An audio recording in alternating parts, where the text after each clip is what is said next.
Psalm chapter 43, verse 5 asks the question, "Why art thou cast down, O my soul, and why art thou disquieted within me?" Life in a minor key, where we meet ordinary people who use their adversities to learn more about themselves, their relationship with God, and the world around them. Welcome. Today we have with us Darrel Wiseman, an accomplished musician who has penned many outstanding gospel songs. Good afternoon, and thank you for joining me today. Thank you for having me, Mrs. Wheeler. God bless you, Auntie. Thank you. So, Darrel, why don't you tell us a little bit about yourself? Well, I was born in 1956, making me 65 years old. Uh, Swear I'm 95 and still wet behind my ears.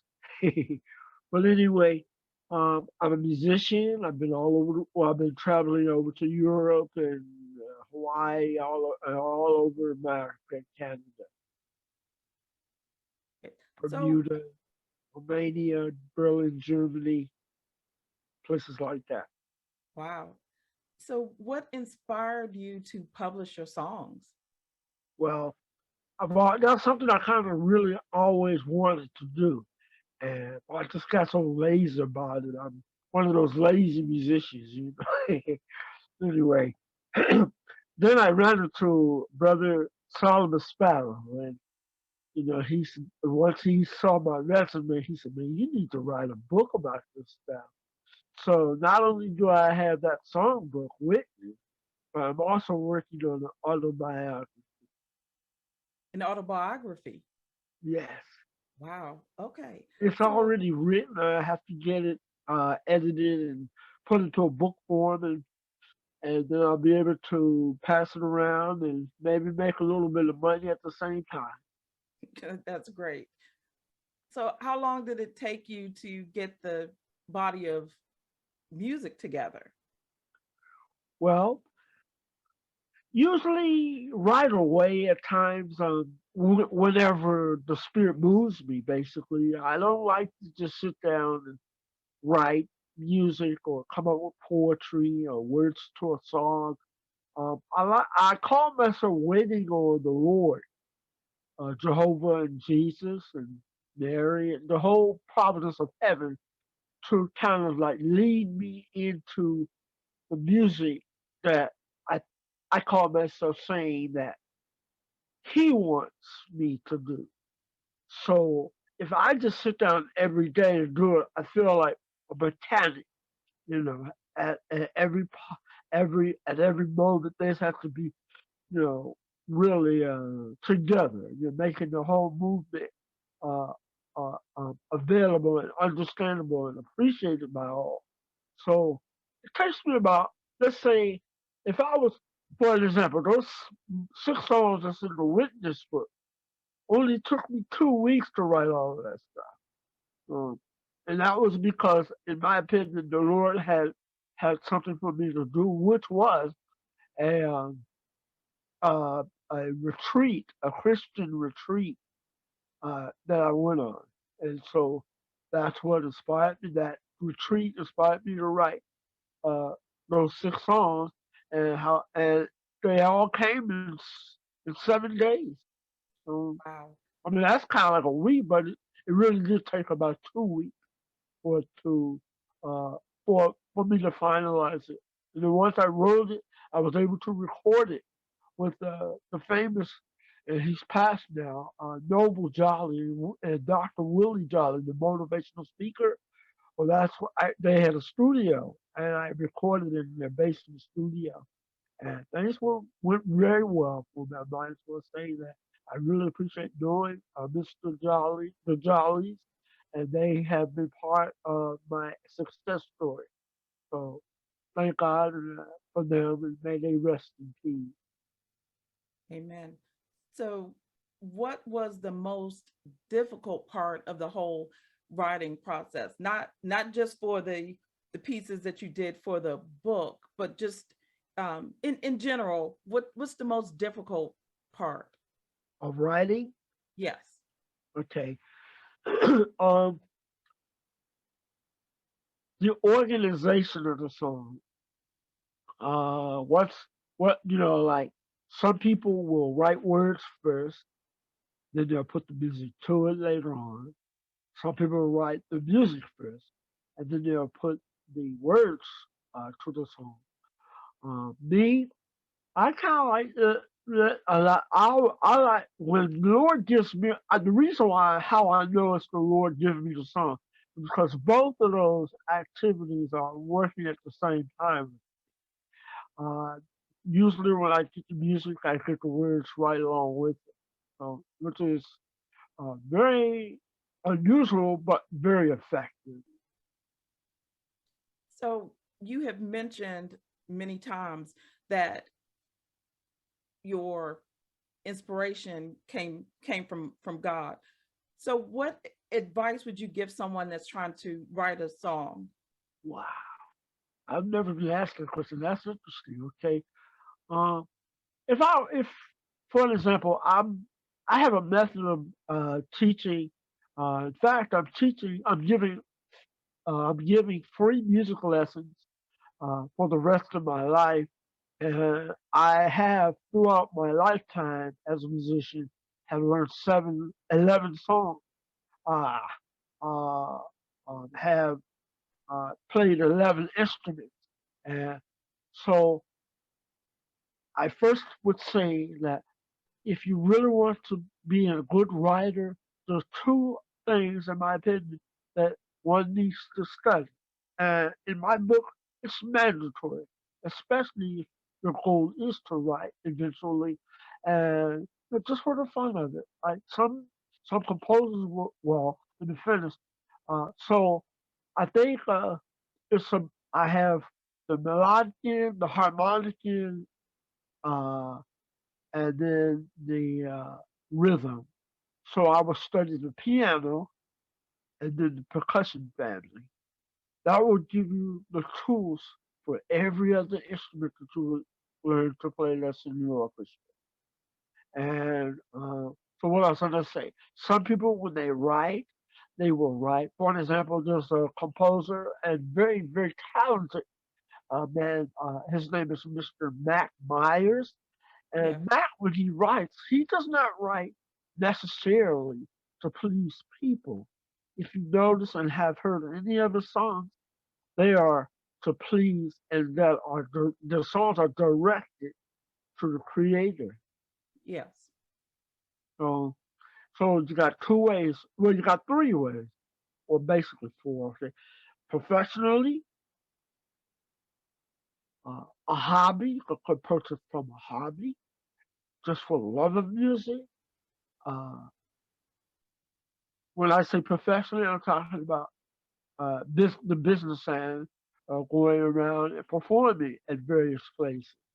Even a gospel musician, in my case, uh, would have to study the Bible, would have to listen to gospel music. They would have to be uh, so it is, but I so into God.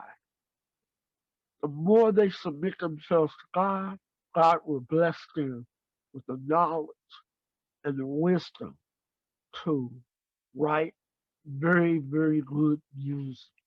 And notice with the object for a gospel musician, he's actually writing to please God and to Okay. reach out to his the people that he wants to study, wants them to come around. For an example, you hear Stevie Wonder writing a song for Aretha Franklin, Quincy Jones writing songs for people like Patty Austin and Minnie Riperton, and it just goes on and on. You know, these musicians they write songs for people, and that believe it or not, most of the time those songs are successful and makes those groups those people that they're writing for very successful, which is part of the music business as well. Okay. Thank you. So, Sure. so you mentioned you're working on your autobiography. When do Yes. you expect to have that ready? Um, Well, as soon as I can con Lanita Sparrow to build the song, to prepare the song for me, the book for me. Uh, Okay. she has already written it. I wrote it out, and she has typed it up for me and put it in a semi-book form. She told me to look through it and make any corrections needed, and then give it back to she put it in a book for. She'll give me a few bucks. I'm trying to get it made up, something like uh, uh, Mr. Sparrow, his work with the called Jesus Cares that he did. He wrote music. He used the Vermont Avenue Baptist Church Mass Choir, and then he also had the book printed up in a spiral bind. Like you flip the pages and it's a spiral end on it. I would love to have a book, something like that. Okay. So I would say shouldn't be much longer now. Hopefully, no later than next, not this Easter coming, but Easter of year 2023. 23. Okay. And putting in a plug for my store, Rev Anna 992. I hope you will let us sell a few copies for you. I sure will. In Okay. fact, we'll just share the funds as you sell it. We can come Okay. up with a nice idea plan to do that. And All right. by the way, I'm still waiting on my book from you. Okay. Is in the mail as soon as the weather breaks.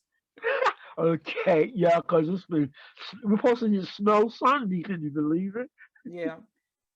So I know you are struggling with some health issues. Yes. How has that affected your music? Well, gives me something to write about and think about. And um, in the music, I have yet to approach or come to use that to write to talk about it in my music as of yet. But it is in my autobiography. I've Okay. written. I talk about how I was before I got on drugs, on illegal or substance abuse, um, and what it was like when I got on the drugs, and now that I've been off for 42 years. Wow. Um, I talk about how I feel now, and Mm. that I'm still being treated, and I'll probably be treated for the rest of my life. For God did say, a sick person needs a physician. And I'm here to tell you, I'm a witness. And once you begin, if anybody decides they want to venture into that and see what it's all about, I suggest right away they can that idea because it's going to, if you get started, especially the younger kids, the younger generation, let's say they get started at about, well, they really start at young age. Now, I'm not even too sure.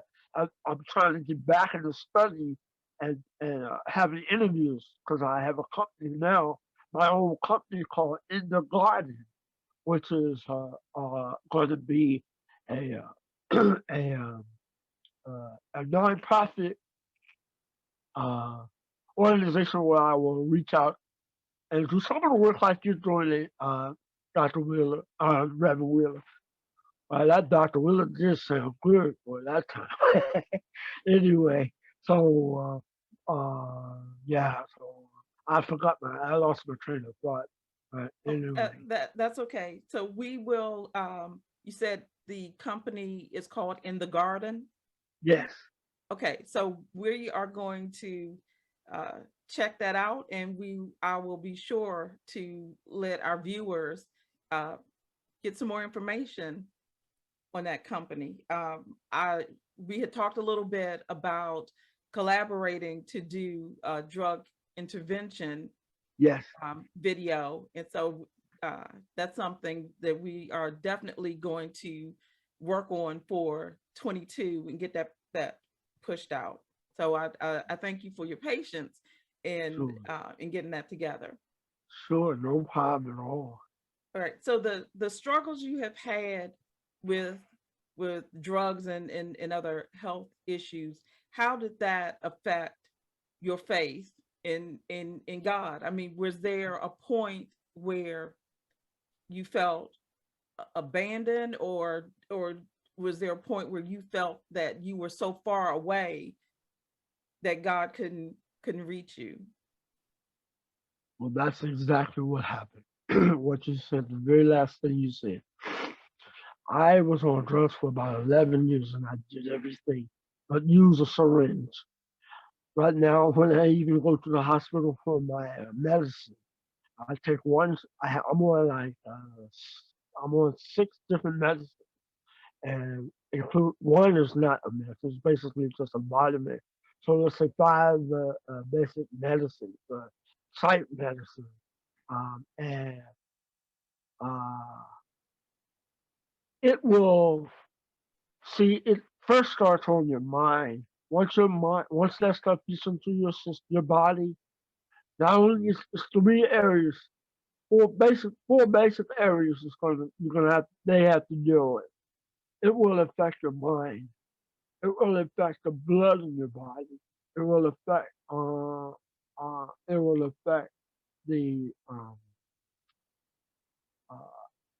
activity of the body. For example, moving your legs and being able to think and breathing and settled stomach and things like that. You get to the point you see people with drugs. It makes you really mean.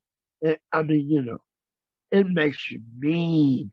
And the bad part about it is you can't tell the person that's beginning to get in that or has been into it for like let's say a year or 6 months, 3 months, maybe 2 months. Depending on the drugs affect people differently, but Mhm. all of the difference is nothing but like stepping up a ladder to heaven. You get involved with one thing, you gotta take another step because you need it. And the more you go up the step, the more you slow down.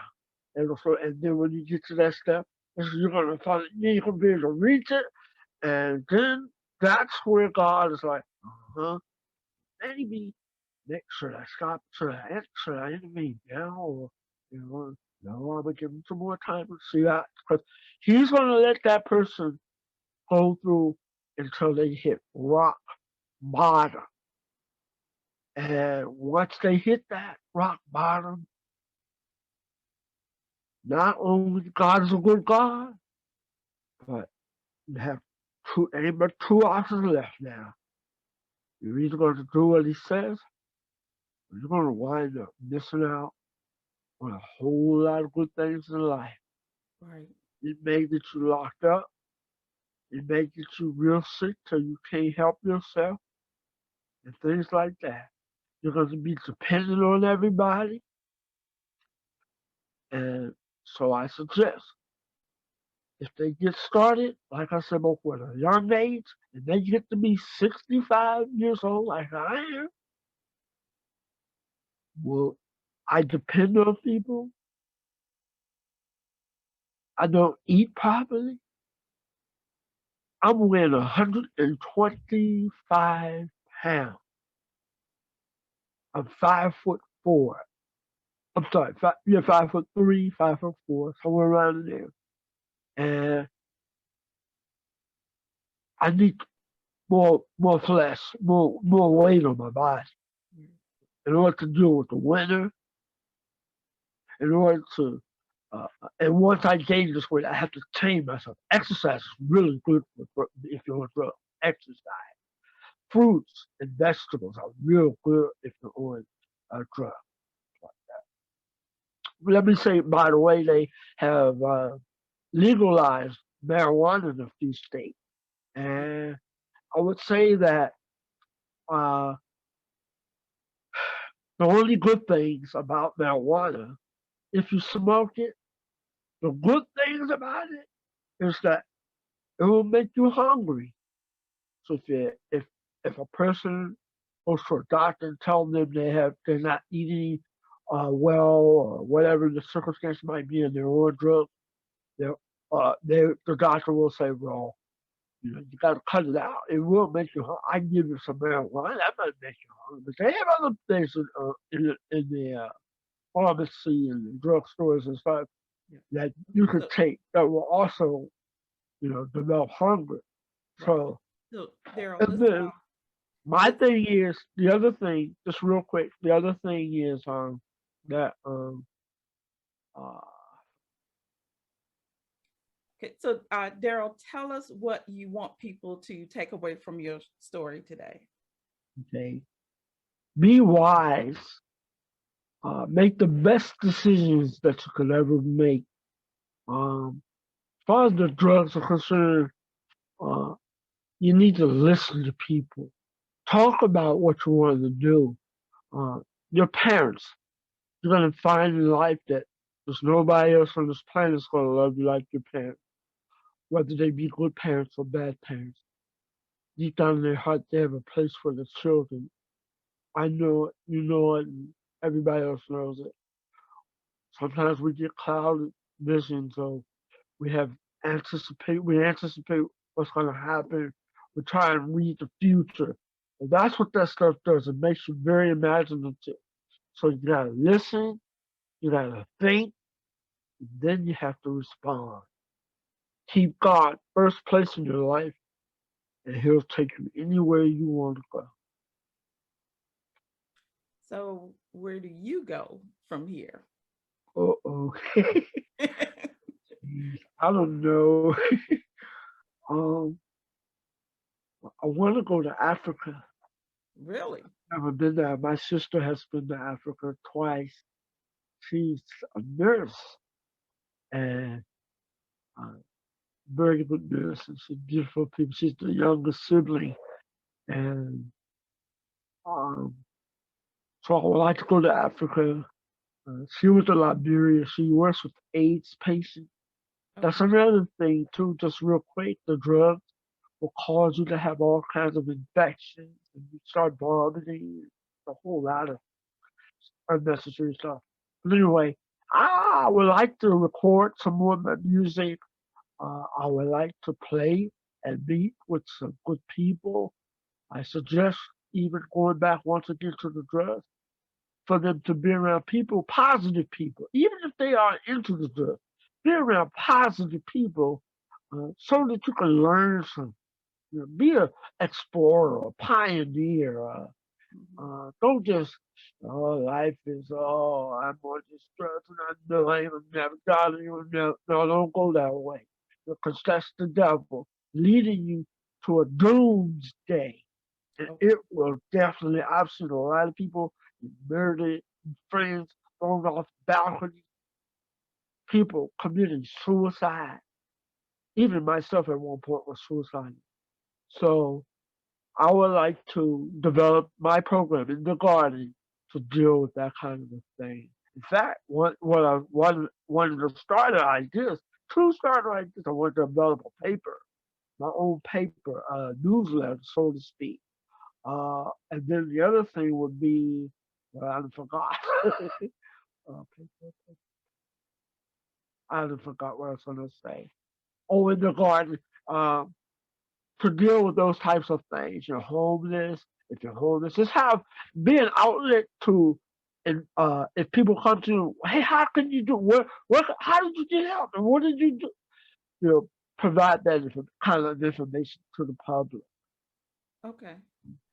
Well, that's all the time we have for now. I want to thank you so much, Darrell, for It's, it's really a pleasure to be able to do this. And I'm like,